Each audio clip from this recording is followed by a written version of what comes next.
My name is Monk Rowe for the Phileas Jazz Archive, and I'm very pleased at 10 a.m. in the morning to have Greg Ormont and Jeremy Schon here from the band Pigeons Playing Ping Pong. Welcome, gentlemen. Thanks for having us, Monk. Yeah, this is just like, I have to say, I don't know how many families around the country can say this, but you have 3 generations of fans in our family. Oh, wow. My daughter and her family, our grandkids are all members of your flock. And therefore, you're the honorary grandfather. Yeah, I'm the honorary flock grandfather, I guess. Grandflocker? Yeah. There you go. You're the first one. You know, there might be other grandfather fans, but you're officially deemed the grandflocker. You know, I sense that there might be a song there. Yeah, you know, we have an hour, right? That can be done. That's easy. Do you fellas get song inspiration from unexpected places? Most of our songs are written from Zoom interviews, so no, it's pretty consistent here. But it is funny how like that little phrase, like, you know, I think there's a song there with a funny little joke. That's actually one of our more known tunes over the past 15 years as a band is a song called F-U, that the chorus goes F-U-N-K, spelling funk. But that was, I'm telling you, it was generated exactly how we just discussed Grandflocker. Like it was just one of those quick things that ended up, you know, we took it and ran with it. I think we had our guitars in our hands. That's the only difference. So it can come from that, or it can be, you know, sitting down and you know, practicing, coming up with ideas as a group, as individuals. It's you just got to be a sponge as a musician, right? So you have your guitar in your hand and you've got this little phrase. Where do your hands first go, Jeremy? You know, where do they go? I guess they go to B minor. Yeah, I don't know. They go in so many different directions. It depends on the mood, you know. That like FU was like, all right, this is funk. This has clearly got to be a funk song. So I mean, I went to like a Dorian minor groove, you know, that was easy to go to, like Afrobeat stuff. You know, I'll put this down though. That's cool. And you used a word, I was going to ask you, were you both at University of Maryland? Mm-hmm. Yep, we both graduated class of 2010. And I noticed they had, I went to their website, they had 3 jazz ensembles. And I wonder if you were involved in that scene. No, I mean, we enjoyed that scene thoroughly. And you know, we took one jazz class when we were in college, which the subject matter was amazing for. But no, I mean, I was a marketing and information systems major, and Greg was a communications major. Huh. We just loved playing music, and you know, it's always been a passion project for us. Was it hard for the band to get like rehearsal space on campus, being that you weren't music majors? Well, I'd say if we did try to get rehearsal space on campus, it probably would have been very tough. But we always found someone's basement or garage, which was also tough. And you know, we changed locations a lot because, you know, people would get noise complaints, and then we have to move on. Like, all right, well, I guess we can't practice at Sam's garage anymore. Did the group evolve from a cover band? Most bands, when they start rehearsing, they may have a goal to like, let's play some gigs. So in order to play gigs, you have to play what people want to hear, I guess. And did you evolve from playing covers to then inserting your own original material? Greg, you want to field that question? Sure. Yeah, I mean, we did start playing covers early on.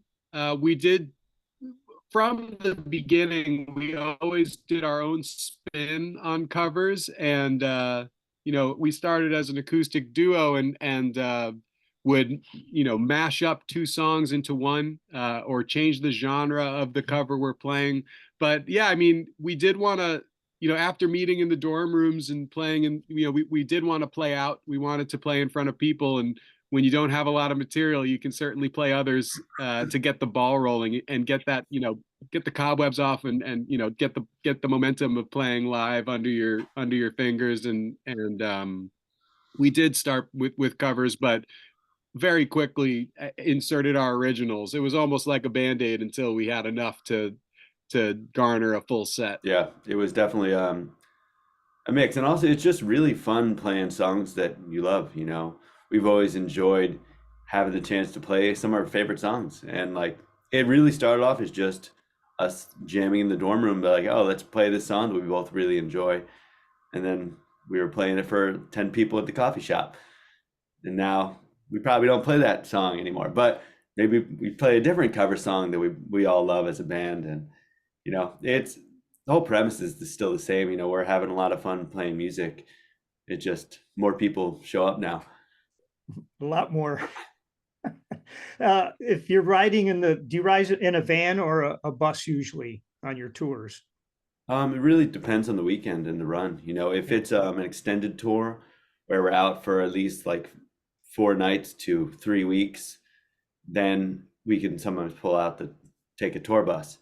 But otherwise, we'll tour in a Chevy 15-passenger van and trailer.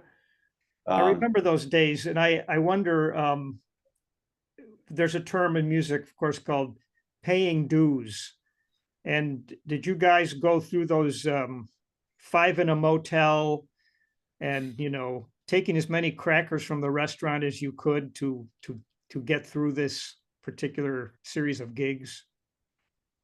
Early on, 5 in a motel sounds great because we were on people's floors. After each show in the first few years, we would go out in the crowd and make friends because A, we're social people, and B, we needed a place to stay. So we would meet people, chat, find out what their situation was, and then we would meet up as a band. It's like, okay, I found someone with 2 couches, but they, have to wake up early, or I found a pull-out bed, but they're having an after party, so it might be hard to sleep. So we, there was, I think one of the lower points, while I really look at it like romantically, like I think this is part of the process, but I woke up next to cat litter one morning after playing a gig. It's like, well, people think we do and what we actually do, right? Now we're fortunate that, sometimes we have a tour bus, or we definitely have a bed to sleep in, and dues were paid. But if I could recommend paying your dues in your early 20s, that's probably for the best.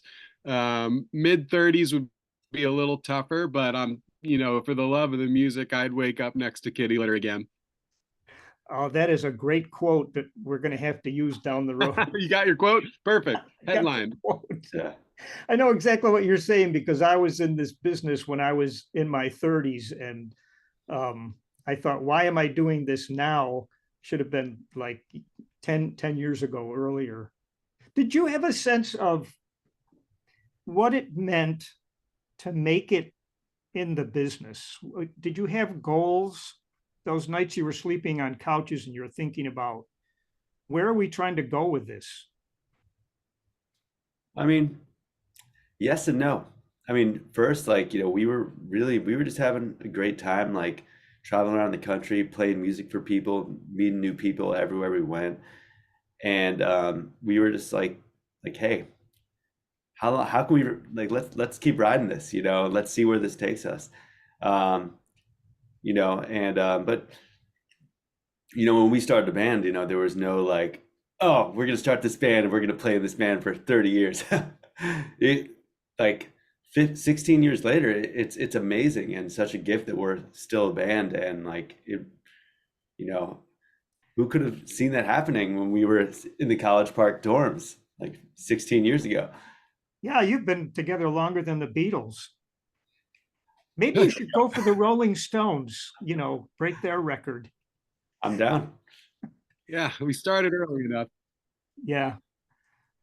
When you get, I'm wondering if there's ever been a tune that you're working on and you've got this great groove going, a set of chords, and maybe you have a vocal, but it's just not working. And have you ever had a circumstance where you just making it instrumental?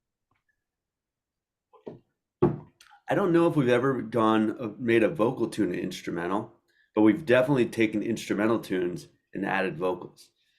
I mean, we've had tons of songs that, like, we'll play as a group in rehearsal, and sometimes they don't gel, or sometimes they're like, this doesn't feel right, and sometimes they'll kind of get put on a shelf. Yeah, but I'm not sure if we've ever taken a vocal tune and turned it instrumental, but I like the idea. Well, when I listened to the song Horizon, which you've been doing, what, for 10 years now, it's got that beautiful vamp in the beginning with those two guitar lines, and it lasts a long time. And you're not really, this, of course, just my opinion, you're not really jamming, you're playing this thing for 32 bars or whatever.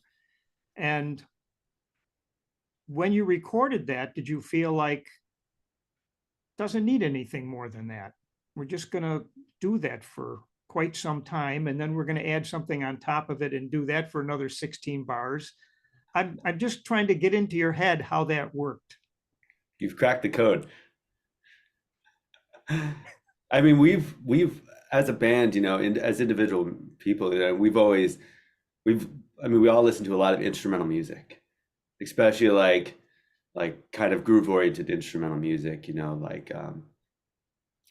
like people like John Scofield, more in the jazz world, and like we love being able to vamp on a cool groove.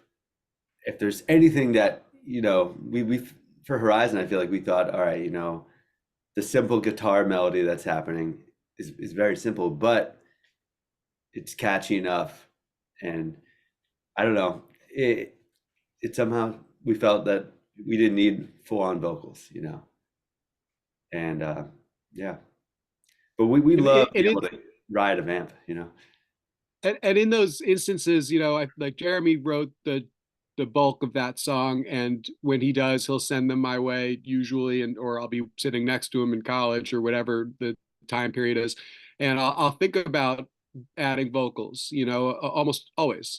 We sing often. We have a lot of instrumentals, but the majority have vocals. And the intro, I ended up, coming across this like idea, and the song kind of harkened me back to some other concerts I've been to where there's a vamp that's building, and you kind of soak in the bliss of it. You soak in the patience of it and just kind of be there in the moment. And it's kind of the preparation before the build, and the intro vocals talk about this. Like, I walk into the show, I finally hang my coat, find my seating, and enjoy the show. And then the song basically starts, and I thought it was so like peaceful and warm and happy that it can live on its own. And after the entire journey of the song, where it goes from happy and peaceful to like has the minor solo section, the jam section that adds a lot of tension, builds with anticipation, and then finally crashes into a triumphant chord progression. That to me was like, okay, if the intro is me walking into the show, the instrumental section is the concert, and as I walk out feeling happier than I did when I came in, all I could say is celebrate the people you love, which is the anthem at the end of the song. So for me, like, that was kind of a conceptual thing where, it kind of encapsulated a night out at a fun concert where that's my cat Emmy. All you can say is like, I got there, the music overtook me, and at the end, just celebrate the people you love. It was a kind of a conceptual decision to withhold the vocals in the middle. It's Beethoven-esque. That's another Beethoven first. used 4 chords. Yeah, if Beethoven used 4 chords, you heard it here with Monk the Grand Flocker. Well, the extended sections sitting like that, and they make the changes that much more effective. When they finally get there, of course, you're building the volume, and the bass and drummer adding their thing. I guess I admire it. But I've noticed, Jeremy, the similar thing about your soloing. If I can imagine a music theory class where the professor might say, noticed how Mr. Schon used motivic development and thematic inflection in his solos because they just seem really well thought out and not random. Thank you. First of all, I appreciate that. I take that as a compliment.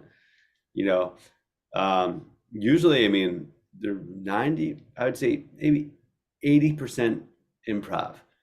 You know, it's there's some songs that I will write a solo for and actually play said solo, but you know, when we're improvising, you know, we try hard to like give people something they can kind of latch onto. So I think motifs are really important in that way. And it allows us to kind of use some repetition and be patient to let it build gradually, you know, versus quickly soaring to the top of a solo. Did you ever do any comparison to the length of the particular songs on your LPs and compare them to what you do live with the same song? Oh, they're pretty different. Yeah. You know, the studio, we want people, they're not, when people are at a concert, they're in the moment, you know, there's the light show, there's everyone around them, there's a huge energy in the room. And, you know, similar, like Greg was saying about Horizon, we want people to ride that wave and let it build patiently, you know, and stretch it as long as we seem, you know, fitting in that exact moment. And, you know, it's a whole experience live. But in the studio package, you know, people are listening in their cars, sitting at home, and they might not have the patience maybe to listen to the 15-minute version of said song. So sometimes the 5-minute version will be what people listen to at home, but then they get to come to the show and experience us stretching it out and taking it for a ride. Are there things you do in the studio to try to capture that live excitement? Can you actually see, do you record all four of you at the same time? And can you see each other in that kind of setup in the studio? Yeah, we record all. I mean, we start off every album we've ever recorded. We record in a big live room, usually at Right Way Studios in Baltimore, where drums set up on one side and we're all set up on the other side. Everyone's kind of in a circle, similar to how we set up for band practice. And yeah, we just give it our all, you know, try to capture as much energy in each take while also trying to make it the perfect take. And you know, we try to incorporate as much into our studio material as possible, whether it be guests, like some cool overdubs, a lot of guitar harmony over here, just to spice it up, just to give it that extra little edge that sets it apart from what we do with it live. Just because we can't encapsulate the full energy of 1,000 people in a room, a light show, and that fan band energy interchange in the studio. Like, it's not really possible. So we try to put as much else that we can think of into our studio recordings to give them that extra boost. So Greg, when you do your vocals in the studio, do you sing while you're playing or you do it after the fact? No, I am afforded the luxury of not having to play two instruments at once with singing and playing. So I'm able to really focus on the vocals, and conversely, I'm able to really focus on my guitar playing when we're laying down the foundation of the song together, because I don't sing during those group sessions. It's more so about the instrumentation and the drumming when we play the initial track together. Afterward, once we've worked on the individual parts, I come into the studio and just sing, which is really like it's the it's a luxury. It truly feels like, because I don't have to split my attention, so I can be more I hope accurate and more thoughtful with each piece of what I contribute to the band when I'm recording, which is really nice. The interesting thing is, vocally, I have no issue like focusing and executing what I need to do. Sometimes it's hard to play the guitar without singing due to muscle memory.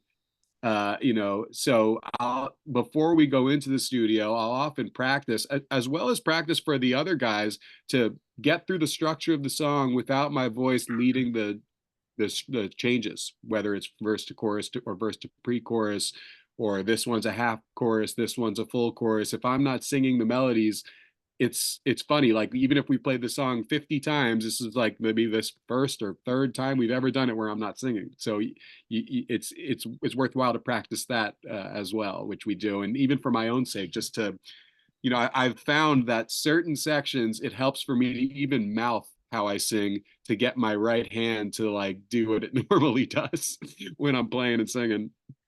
Yeah, Note to self, this mouth thing the down, and pre-chorus. if you don't do it, Exactly. it's like You take weird. one away. It's absolutely that, it's funny.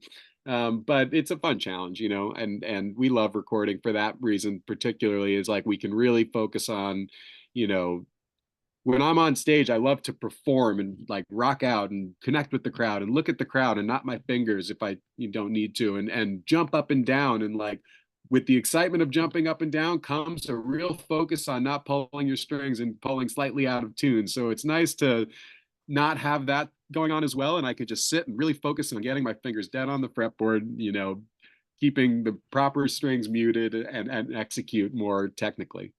Keeping the proper strings muted. That reminds me of Bucky Pizzarelli talking about Freddie Green and the way he strummed, and that a lot of his strumming was only 2 or 3 strings. Yeah. Yeah, that's a little aside, but regarding strumming and playing rhythm, I noticed that you oftentimes have, I don't know if it's a phase shifter or some kind of effect on your guitar that really, I think, is distinctive with the Pigeons. It gives you a band sound. Well, thank you for saying that. That's definitely one of the hardest things to do, right? Is to sound like yourself, whether as a guitarist or as a band. And like you said, a lot of bands start with covers and inspiration, but it's hard to find your voice. I think one of the biggest things that the band has worked on over the past decade plus is honing in our sound and filling space without a keyboardist or a percussionist per se. So most instrumentation includes keyboards, and the fact that we don't have that has really informed my playing, because where a keyboard would fill in gaps and lay down textural pads, that falls more so on my territory. I mean, we all take turns, but it's kind of forced me to learn to comp and support the band and help elevate the other players by filling space almost like as a keyboard would. So with that comes, some phasing. I use a lot of my wah pedal combined with a delay pedal and a volume sweep on the guitar itself. So you're hearing less attack. You're hearing less of a guitarist and more so of swelling, textures. That a lot of times when Jeremy's taking a solo, I don't want to sound like a guitar. We already have one that's screaming. So I almost want to create some contrast for him to poke out more. Yeah, I was listening to his tune yesterday. I can't recall the name, but near the beginning, I said, "Oh, there's a Wurlitzer electric piano in there," and it was you. So it definitely works.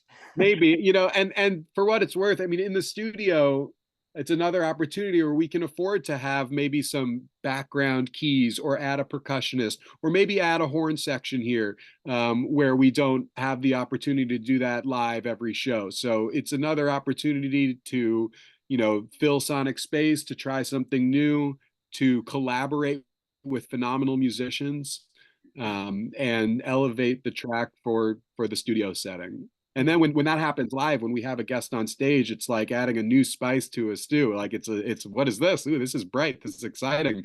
Not just for us, but hopefully for the crowd as well. Do you depend on outside ears when you're doing a recording, especially in the mixing? You have a producer, or you just sort of do it yourself? So we've been working with this guy, Steve Wright at Right Way Studios for probably 10 years now. And I mean, he runs the studio. He's like the lead engineer there, and he's got an amazing ear. Like he'll tell us instantly after a take, be like, you were just barely out of tune. Do it again. We spend a lot of time tuning, but he will give us as much feedback as we kind of ask for. Oftentimes we'll be like, hey, we're torn between these two songs. Which one do you think would fit this group of songs for a record more? And he'll give us feedback, and sometimes we'll be like, you're right. And it helps as be a tiebreaker. Sometimes when the band is just torn, we just can't like make a decision on our own. We'll call on Steve, be like, hey, what do you think we should do? And oftentimes we'll ask other musicians just for feedback if we're just like, stuck in a spot or just really indecisive, but we've never worked with a true producer, someone who like kind of gets in there, works on the songs with us before, and whole pre-production to the studio to the thing. We haven't done that yet. Maybe one day we will, but as far as we're concerned, Steve's our producer, and he does an amazing job. He's incredibly patient. And are you all in the booth when things are mixed?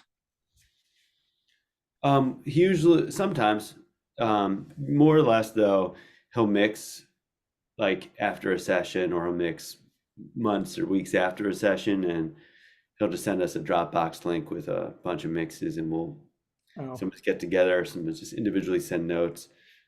But oftentimes we will go in for mix or edit sessions, and it's really fun. I remember the days when the band would all be in the booth, and people are asking, okay, which fader is mine? And so that they could come up and like, everybody wanted more of themselves. That's when the engineer creates some dummy faders on the side that don't do anything. You could have all three of these. Okay, name this Pigeon song.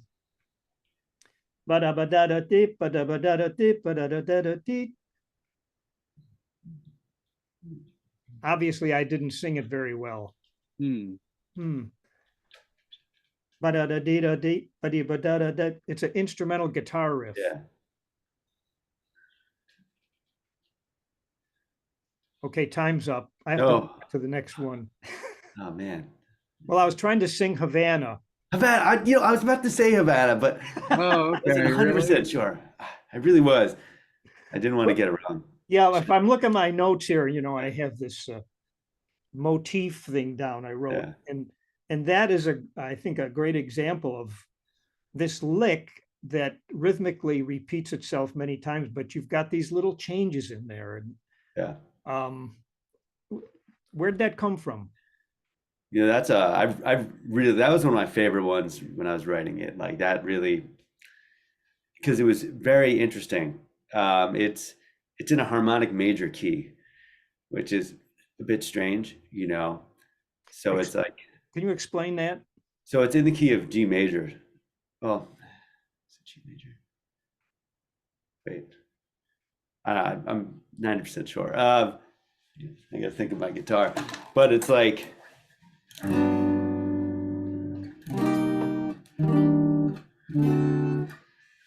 Is it harmonic major? I don't know, something like that.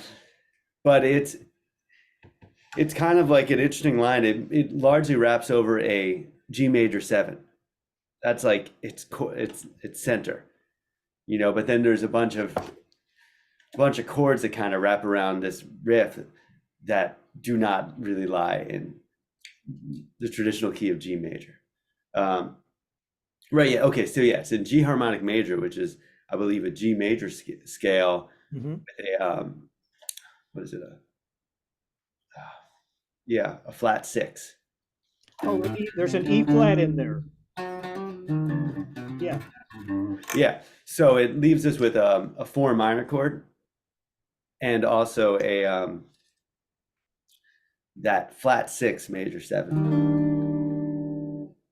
actually, well, I guess technically should be augmented, I guess.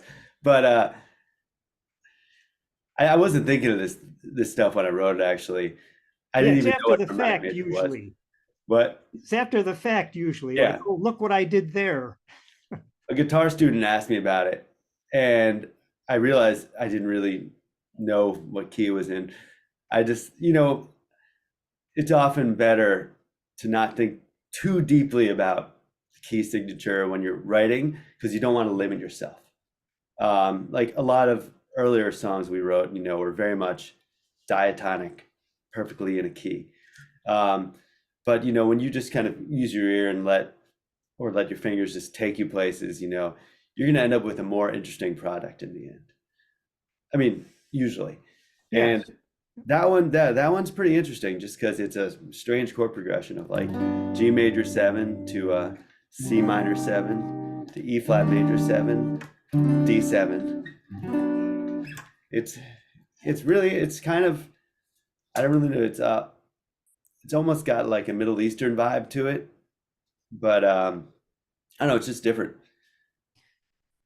There's a tune that I can't remember the name of, which I think I ended up trying to vocalize here. And it's a very Cuban sounding thing. Like Yeah.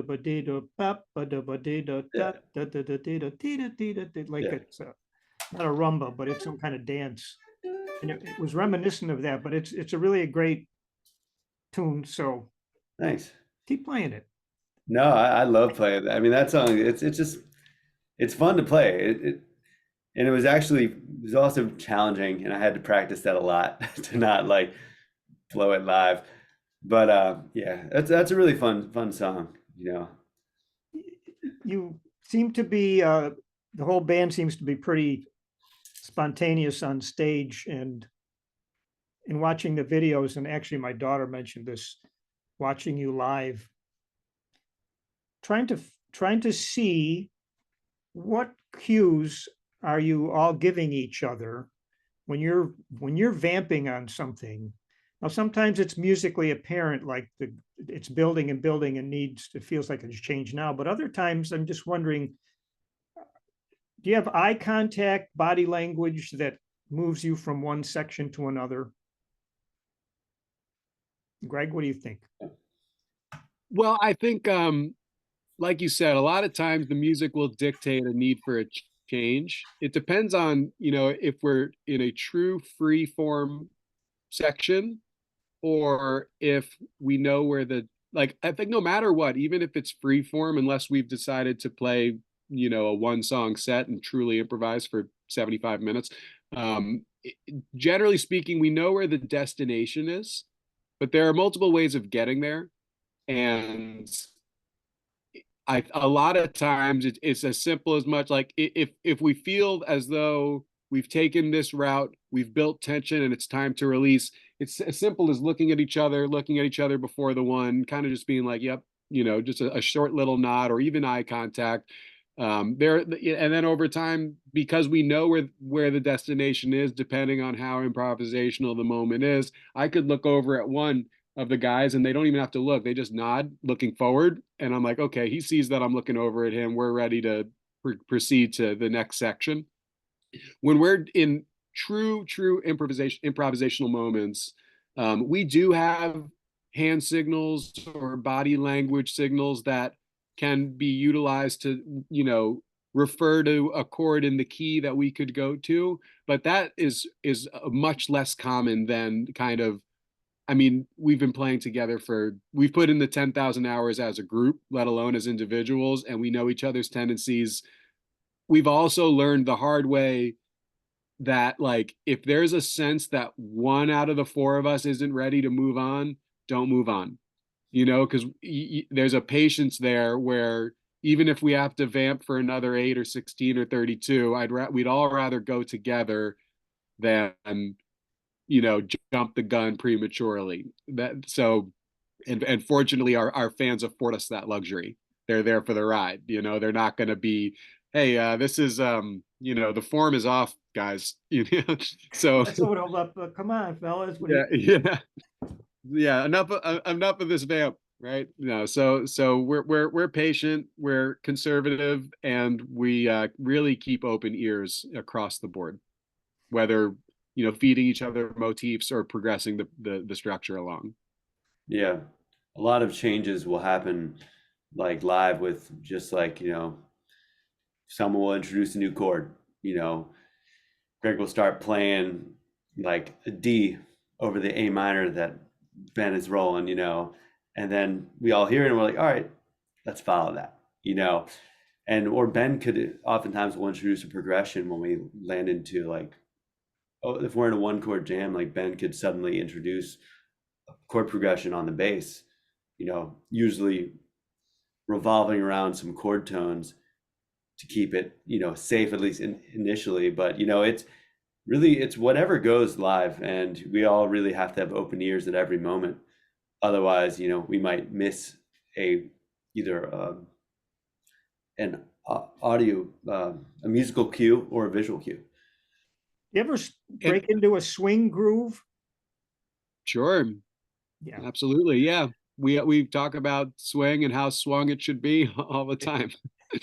Our drummer, we all afford each other a lot of leeway to take it wherever it may be. And that's not just how Jeremy described our musical progressions, but if the drummer wants to try a new beat, like we all just feel it. And I think a large portion of that is the understanding that we have that freedom and leeway, and also a lack of ego for individuals, because if someone makes a decision that is pretty finite, like switching a groove, there's no forcing the groove back to where it was from us. There's, all right, we're taking this turn, one of us took a leap and we're jumping with them, like there's no creative struggle when we're improvising. I think that's just so important. It's something you learn over time. Like I hear this idea, I totally hear this modulating, and if it's not felt musically or just visually, you can sense that the guys aren't ready to move on. If you force it, boy, is that not going to work out. So it's really important to be constantly thinking about the group. We're one of four people. That's the minority, right? The group needs to decide where the music goes, not you. Well said. There was an interesting moment from a video that you were playing on a New Year's Eve, and you were playing Auld Lang Syne. I think you were waiting for the balloons to fall or something, and they weren't. And all of a sudden, which year? That happens every year, Monk. We're cursed with New Year's balloons. We actually, this year though, I think the curse it didn't rear its head, but man, there's been multiple times that the balloons haven't dropped, the string breaks, and now how do you even get the balloons to drop? There was one concert when we were playing a slightly smaller venue, still like 1,000 people, but like not as like the way that it was set up, the strings that you used to pull the balloon net were within the crowd, and I don't know if the security fell asleep or took a coffee break, but a fan pulled it at around 11:40 p.m. So needless to say, we did not break into Auld Lang Syne. We say Happy New Year while playing music in time at midnight on the dot, whether the balloons are there or not. But yes, yeah, they blew the moment. But you, in this particular thing, you all of a sudden started playing I Get By with a Little Help from My Friends, I think. Now, that must have been spontaneous, I would guess. You never know.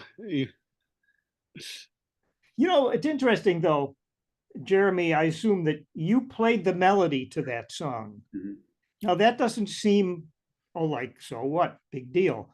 But I know that sometimes on solo piano gigs, someone will ask for Brown Eyed Girl. And I'll also go, oh my God, I've never played the melody to Brown Eyed Girl. I've just played the chords in a band situation. And it's very interesting to be sort of stumped by like, wow, how do I actually play the melody?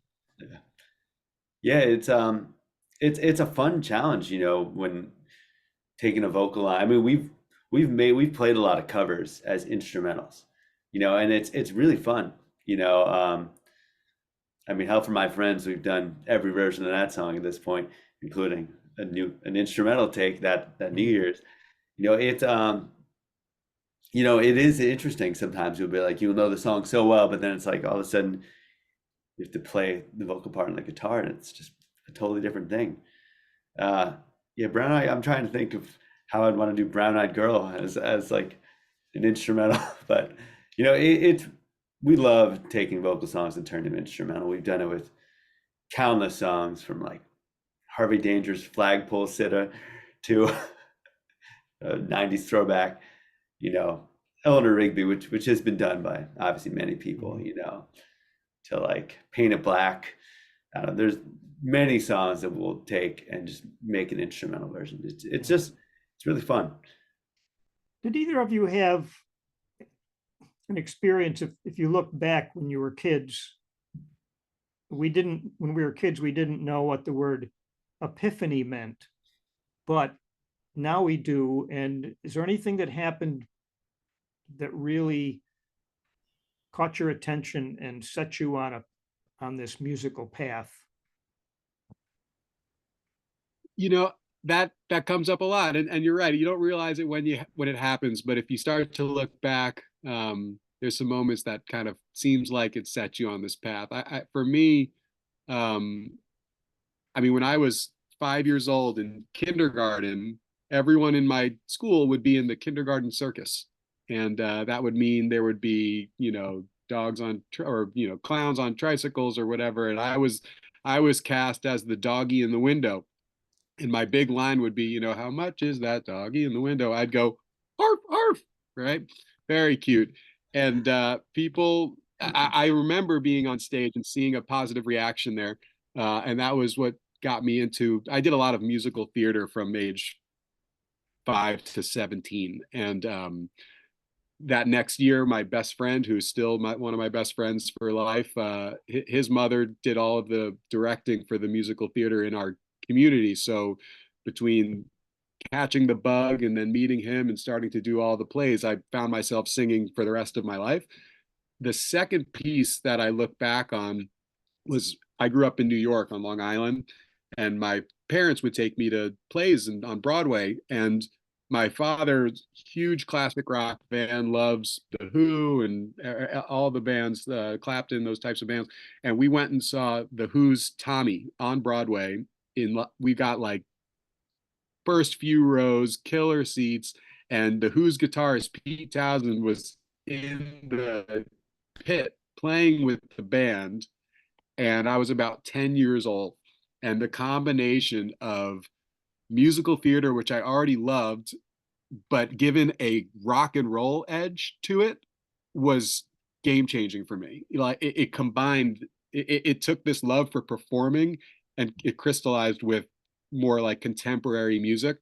And I was like, okay, musicals aren't just, ballads and, romantic tunes or old show tunes. Like it can be rocking, it could be edgy, it can be cool, like in a youthful way. And that was, and then frankly, like meeting Jeremy on the first day of college, he then opened my ears to an entire different genre of music, being more of the improvisational stuff, the jazz, the funk, the jam music, and took me to bands like Fish and Soul Live and funk bands and stuff that's just not in the mainstream. And that my musical journey just took such a hard turn in that direction, to the point where when I met him, my hair was this long, and as you can see, it's grown quite a bit along with my musical taste. How do your parents feel about your career? They are perhaps too supportive. They retired recently, and happily so, and they now kind of treat our tour like we did in our 20s, where like, oh, I've never been to Seattle, let's play there. And they've never, they haven't been to X, Y, and Z, and they use our tour schedule as like a vacation map and anchor their trips around our shows. And my favorite story with that is, I bring, Seattle comes to mind. Like I said, I grew up in New York, as did my folks, and the East Coast. And when my father was like 17, his best friend moved to Seattle. And Seattle is very far from New York, and you don't really have a lot of reasons to go there if work doesn't take you there, or vacation or family. And finally, 39 years later, his son, me, played in Seattle. So he said, let's go. He went out there with my mom, and he reunited with his friend after almost 40 years because he finally had a reason to go, which is the power of music. And I'm incredibly grateful to have such supportive parents, because it wasn't clear that things would work out when we were waking up next to kitty litter, right? So they're happy I stuck with it, and love traveling with us when possible. That's terrific. Jeremy, you have any aha moments that you can remember? I mean, I remember like what kind of sparked me to really play guitar. You know, like my parents are both musicians, and like they always, from a young age they tried to get me to play different instruments, but I don't know. I was not the kind of kid who was I wanted to be on my own path. Um, and so I did pretty poorly at like piano at age 6. I even tried guitar around that same time. Didn't really take to it, unfortunately. I wish I did. I would be that much better. But when I was 12, my dad had this band. He's a doctor, and he had this band of fellow surgeons and doctors called the Stimulators. He still has the band actually to this day. And they had this wild guitar player who could shred like Steve Vai style. And I was like, all right, that's really cool. That is what I want to do. And that sort of sparked my interest in that, to actually try the electric guitar. I had only tried playing acoustic guitar at that point, but that was like, all right, I think I want to try guitar again. And for my 12th birthday, I got a Yamaha Pacifica Strat, and that sort of paved the way for me. That became my new outlet, my new hobby, and totally like changed my life. It gave me a voice. I was never, the contrary to Greg, I was like terrified of the stage, and like I had to be in one play in like 8th grade, and I was petrified. But having guitar was like, all of a sudden it was like, okay, I can express myself with this. And I remember like giving a talk to my like 6th or 7th grade class about guitar, and I actually felt comfortable because I had a guitar in my hand. Yeah, something between you and the people looking Yeah. at you. You've got a buffer of a sort. It's a shield. Shield. Yeah. But that was definitely pivotal. I still can't shred like Steve Vai, unfortunately. I sort of diverged my direction of what I was heading towards. But I mean, I love playing more than anything. It's really, it's my favorite thing to do. And like, What's the when you're traveling and just talking, are there goals in mind? From my observation, you've reached goals that you may not have even considered starting out. Where do you go next from here? the moon. Or is it just you just wait and find out? I go, my route is like, I kind of wait and find out. That's always been my thing, is just go for the ride, keep expectations in check. But there's a healthy balance between me just kind of seeing where it goes. I think Greg has more goals in mind, on the other hand. I think there's an important balance there. And Greg, correct me if I'm totally off. Well, I wouldn't say, I mean, I think more so in the short term on what our goals might be. Like, okay, we have an album coming out this April. Let's how many singles do we want to release? When should we do that? Should we make more like, I just like focusing on what's in front of me to an extent, and trust that if you're making incremental progress, it's hard to say I want to be 10x better next year. It's a lot easier to say I want to be 0.1x better today, and that accumulates. It's a daily thing. And we just care about it so much that we're happy to work on this stuff, whether it's music or behind the scenes management type stuff every day. Um, but I mean, truly speaking, like whether it's our albums or our shows, like we just want to make progress, incremental progress. We want this next album to be our best album to date, according, I mean, subjective, but like we want to feel that it's the most proficient, sophisticated, fun, elicits positive emotions. Um, and then even from the management side, the release goes smoothly. Everything was felt like it was planned out appropriately. Um, and at the same time, we want every live show to be our most energetic, our most fun, our most exciting, whether that's down to the set list choices, the new transitions, like we've never repeated a set list in probably however many 1,500 shows we've played. It's always a new show. And that's largely for our benefit to keep things fresh, and hopefully the fans enjoy that type of choose your own adventure, what comes next kind of vibe.